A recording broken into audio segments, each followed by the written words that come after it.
Caribbean સમુદ્રમાં 7.6ની તીવ્રતાનો ભૂકંપ. ભૂકંપનું કેન્દ્રબિંદુ કેમેન ટાપુ પાસે નોંધાયું છે.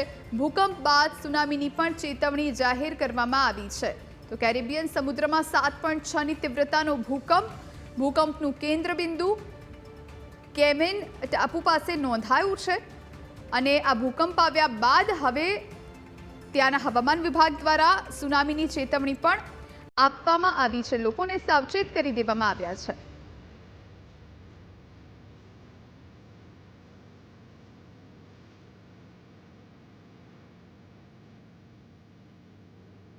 તો ભૂકંપ બાદ સુનામીની ચેતવણી આપવામાં આવી છે. લોકોને ખાસ સાવચેત કરી દેવામાં આવ્યા છે. દરિયા કિનારે ન જવા માટે પણ ખાસ કહેવામાં આવ્યું છે, કારણ કે ભૂકંપ બાદ હવે સુનામી આવી શકે છે.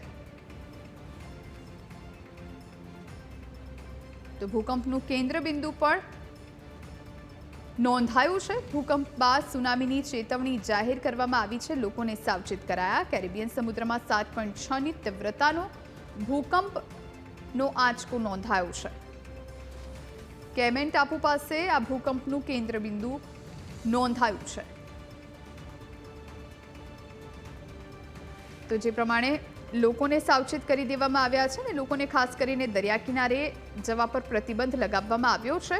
કેરેબિયન સમુદ્રમાં 7.6ની તીવ્રતાનો ભૂકંપ. ભૂકંપનું કેન્દ્રબિંદુ કેમેન ટાપુ પાસે નોંધાયું છે.